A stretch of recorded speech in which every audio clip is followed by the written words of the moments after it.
When you think of a national park, rarely do your thoughts wander to the Caribbean. But Virgin Islands National Park is a hidden gem that will have you wanting to jump in.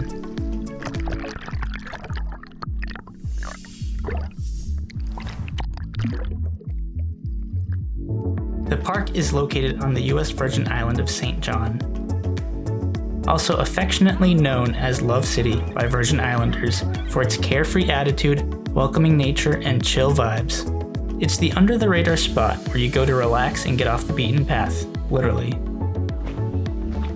While it may be a small volcanic island at about 19 square miles, there's so many nooks and crannies waiting to be explored.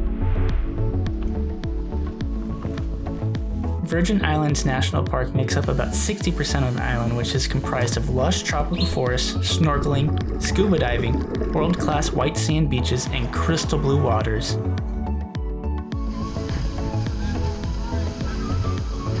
In order to get here, you've got to hop on a plane and fly into St. Thomas. From there, you can take a passenger or car ferry to St. John.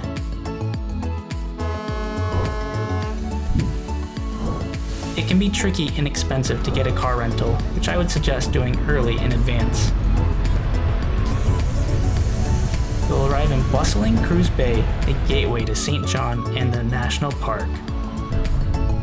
From here, it's not far to the park as you only need to drive a few miles east. Just don't forget to drive on the left side of the road. If you take North Shore Road, you'll soon see iconic Trunk Bay and Cinnamon Bay. Both are known for its great snorkeling, soft white sand beaches, and all-around good vibes. You'll definitely want to spend a few days here. I think it's really neat that you can literally just drive through the tropical forest, roll those windows down, and feel the breezy ocean air and the sounds of the island. St. John's mountainous nature can offer some great views on the park road pull-offs, great for chasing the sunset. This spectacular view right here is of Maho Bay, which became our favorite spot on the island. It's another gem of a beach, a little less crowded, a little bit more private, and it's brimming with sea turtles. There are 3 types of sea turtle around St. John, the hawksbill, green, and leatherback, with the first 2 being the most common. You don't have to swim far to find turtles, and you can easily find them cruising the ocean blue. It's important to not touch or disturb the turtles and respect their space.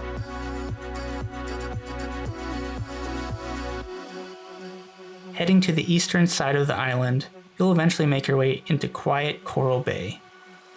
This side of the island is less crowded and offers much to explore for the more adventurous. If you make your way south, you'll reach the Ram Head Trail, which is a great hike through various beaches, rocky terrain, and great views of Salt Pond Bay and Drunk Bay. There are lots of interesting cactus here, so watch your step. I really enjoyed seeing the views from all the different looks on this hike. It's a really unique hike, and I highly suggest it to anyone looking to see something a little bit different.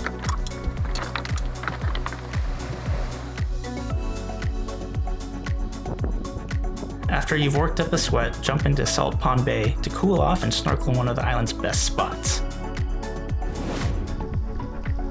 There are a ton of spots to snorkel on the island, and you can hike or drive up to a lot of them. The snorkeling is great, and we wish we had more time to explore all of the areas.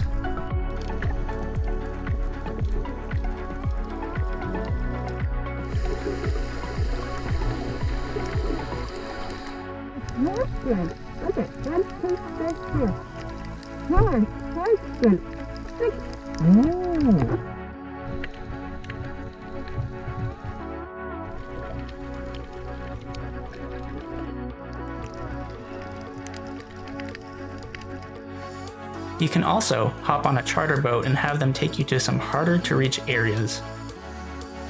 It's also great to grab a sunset from the ocean. Even if it was a little cloudy, it makes for a memorable experience.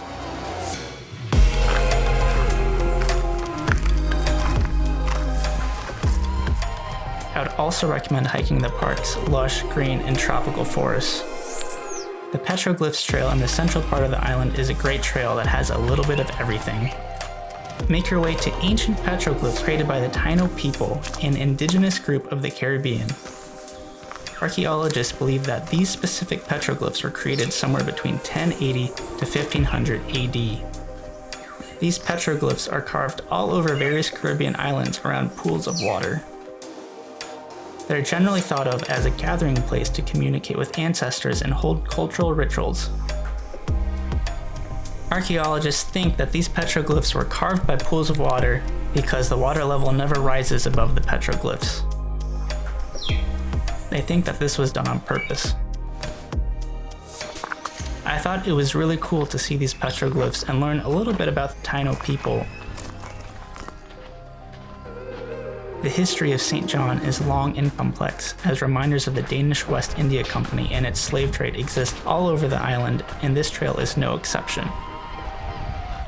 You'll pass by the ruins and remnants of old sugar plantations and mills. Peer through the various rooms and doorways.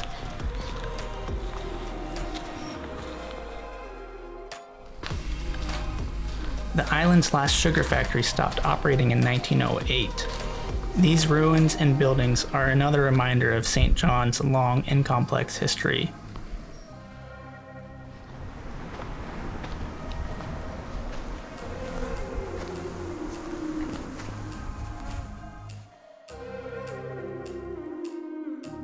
If you keep your eyes open, you'll see island wildlife such as mongoose, massive spiders, lumbering hermit crabs, lizards of all sorts of colors, and skittish iguanas that did not want to be on my camera.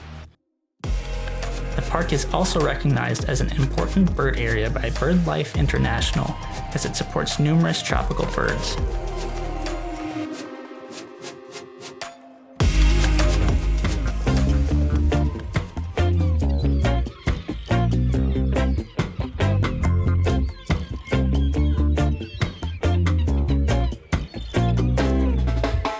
Virgin Islands National Park is a wild and wonderful place, and both the park and the island of St. John are intertwined with this shared identity. The lush forests on the island and in the surrounding reefs and shorelines are some of the most beautiful and unique places on this planet. These delicate ecosystems are reminders of the raw beauty of our beautiful planet.